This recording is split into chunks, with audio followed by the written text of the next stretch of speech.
in the universe. Um, Once you realize the function of your emotions more, you can then realize yourself as a more broader and more vivid portrait of self. Another key factor to keep in mind is one persona used too much, you will wear yourself thin its potential.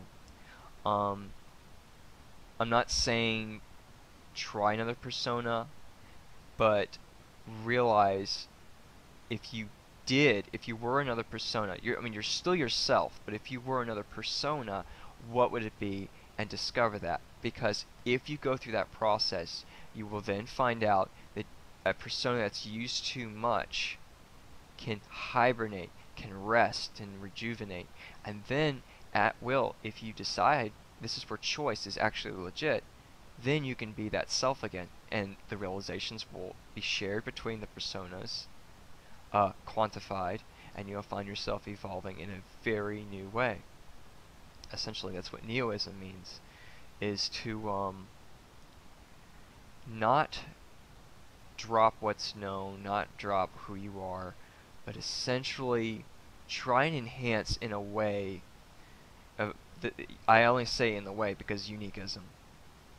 Try and enhance in a way that that you know is potential itself, it's evolution itself. Become the evolution you think you can become. What you think you can be, you already are, and that's essentially the persona itself. Neoism is absolute beautiful clarity. I do have my own experiences embedded and compressed in a very unique way in Neoism. However, it is still entirely relevant to the entire series. When you get to Neoism, there's a preparation process. It gets more and more challenging once you've moved from the first edition to Syntheticism, and if you do decide to jump right into Ultimatism, you're going to see what I mean. The relations of hardships I've had is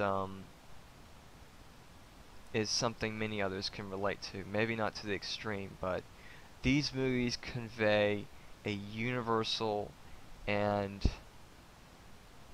hybrid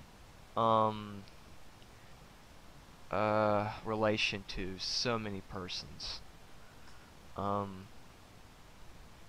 It creates a bridge to almost eternity itself.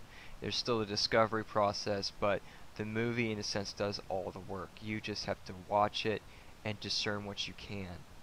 The movie in a sense is self-explanatory on its messages, but because I had to use movies that were in unnatural circumstances, which is amazing to see the blooming process. I couldn't believe the accuracy rates. Essentially, you have to when you see something that obviously is not adding up to the message that you're feeling and know it's there. The visual aspect is then you have to see the opposition of it in evolutional ways. That's the most essential key. If that's easy to realize, there you go. But though that's an easy realization, many people understand metaphors. Even children understand metaphors. The movie is challenging. I know I mentioned it before, but I want to mention it again. I risked my life to make this movie possible. The first version of the movie took me 2.5 months to successfully make possible. In actuality, much longer and more experience included. If all months to be accumulated, which would actually mean all the years of video editing that I needed to get to that level, essentially 3.5 years. It took me 3.5 years to essentially make Monolithicalism the first version possible. Syntheticism took about 2.5 weeks. It was very difficult. Ultimatism didn't take, quote, too long, but at one point, to make that movie possible, I almost lost my mind trying to configure the ratios and the conceptual use. Neoism was very interesting. I actually made it rather quickly. However, though it fell together so easy, a little more easier than Ultimatism, there was a key point in the movie where I was being heavily challenged graphically. Ultimatism, I was able. It was, in a sense, rather, quote, easy. But again, when I discovered I have to compose this in a time organized manner in such a way, again, it almost drove me mad. Let's see. Back to Monolithicalism 2, The Legend of Irony. There will be two. Um, well, there'll be one movie and one anime series used. I don't want to give any details on what those movies are going to be, but because it's going to be a bit, well, there's already a lot of footage accumulated in the hybrid existence for me to use for a lot of movies, but also Irony himself. Uh, Before, after, and during the occurrence, essentially that's when the movie is going to initiate. That's going to be the structure itself, because this is Irony's legend that we're living in a sense. Though how everything became in this universe that's unnatural, directly caused by chaos entirely.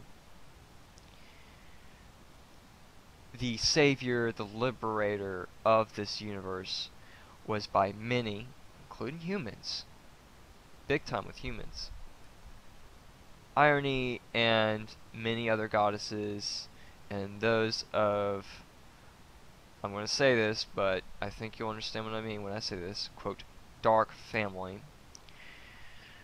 Those of such staggering depths that their light literally reflects the shadow of their very persona, who they are. I think you can understand what that means. Because in honesty and purity, what would dark mean to you? Dark would be honest, and it would be graphically honest, and give you a tremendous amount of examples. I've actually expressed, quote, darkness, but that is to say, the graphic intensity of articulated expressions, angles galore, and vivid discussions. Space is dark because there's so much to see and so much that can't be seen. Mystery is dark because it's mystery. It's mystifying. It can't really be understood. You have to just understand what you can from it.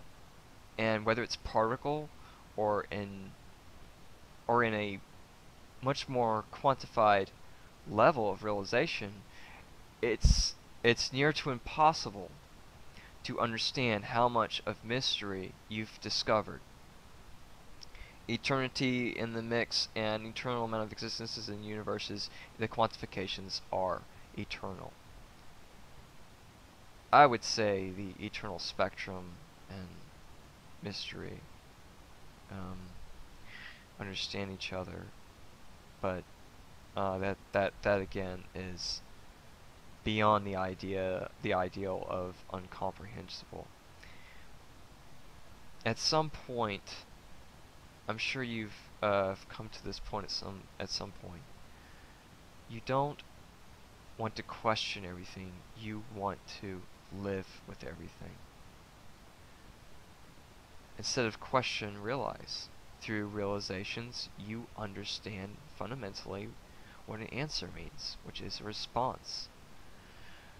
Question and answer, in a sense, is just the same as black and white, dark and light. Questions can be just as riddling